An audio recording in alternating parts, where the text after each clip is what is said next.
In this video, myself and my slinky are going to be busting 5 fat loss myths. Actually, my slinky has nothing to do with this. I just really like all the colors that it has on it. Now, I know you're probably thinking, oh my goodness, maybe the slinky has got something to do with fat loss. Let's start with a bonus fat loss tip. Running after the slinky down the stairs is not going to be the best form of exercise for fat loss. But hey, it can be a form of exercise. You know, running up and down the stairs after your slinky. It's going to help you move more. And if that's the way you want to move more, then that will add to your daily movement. Anyway, let's get into this video. 5 fat loss myths. Let's bust them. The reason why I want to bust them is so that you can start working on a normal relationship with food, with exercise, with that scale and everything else, and not be overly concerned about, oh my goodness, the carbohydrates, or oh my goodness, there's a weight fluctuation, and then let all those things stand in the way of you actually pushing forward. You know, actually, the moment you understand that fat loss is pretty simple, not the execution, the concept of fat loss is simple. The execution, we all know, is bloody difficult. And someone that says something else, well, they've probably never had to lose a lot of fat in their life, if I'm very honest.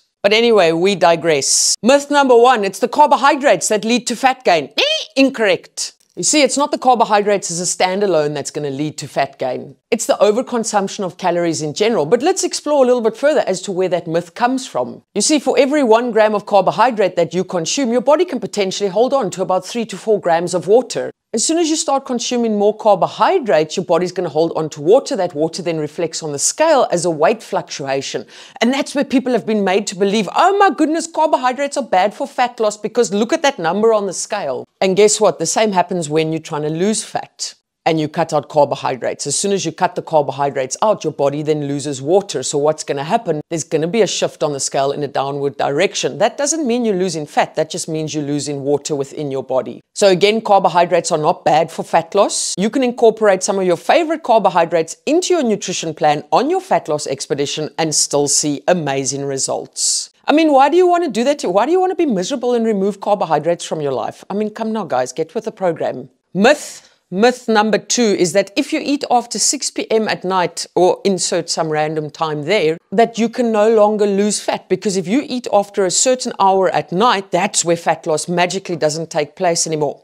Incorrect. Fat loss takes place when you're in an overall calorie deficit. So whenever you eat your foods, whenever you eat your calories, if you're within a calorie deficit over a long period of time, fat loss is going to take place. Where that myth stems from, picture this for a moment. What usually happens when you get home from work after dinner time? That's often where you overindulge in food, and possibly not nutrient-dense food. I mean, who sits there at 7 p.m. at night eating a bucket full of broccoli? Not any person that I know.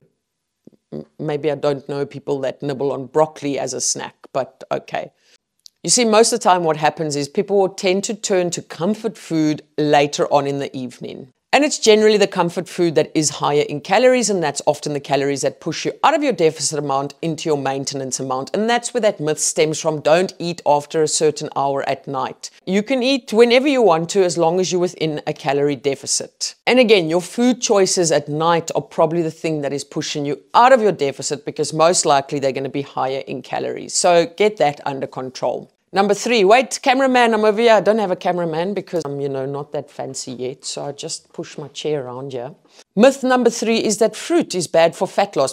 Again, incorrect. When have you ever seen someone gain copious amounts of weight just by eating fruit? I ask you with tears in my green eyes, when? Yes, okay, fruit is higher in sugar, but again, it's not sugar that leads to fat gain. It's the overconsumption of calories in general. So if you enjoy eating fruit, and Sally from the printer has once told you, oh my goodness, don't eat that fruit because it's bad for fat loss, and now you've cut out all fruit, incorporate some of your favorite fruit into the plan, please. It's going to make it more bearable. And again, fruit is packed with micronutrients. From a health perspective, add it to your plan.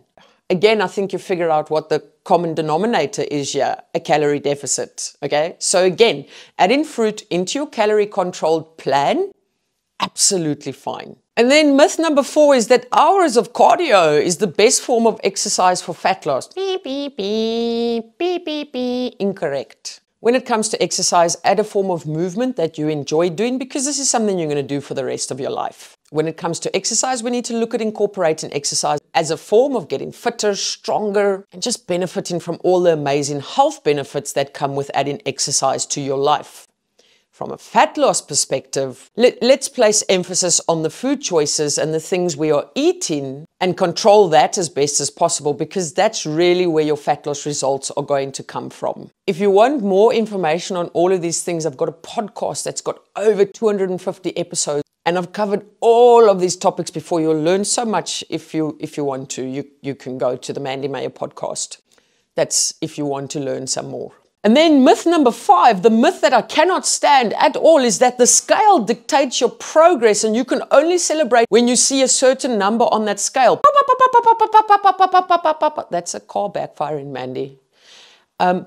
Incorrect. Does that scale show you a certain level of progress? Yes, it does. There's no denying that. But is it the only progress? Absolutely not.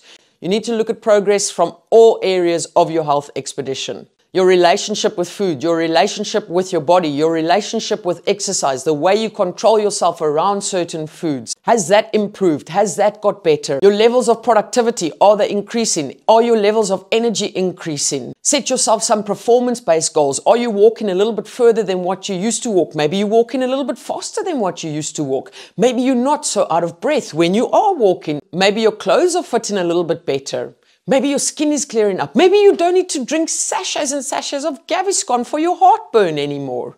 One thing I want you all to remember is that scale doesn't dictate your progress. I mean, it sort of does, but it's 1% of your progress. There's 150 million trillion other areas. Okay, don't be so dramatic, Mandy. But there's so many other areas that you can measure your progress on your health expedition. It's not all about fat loss, people.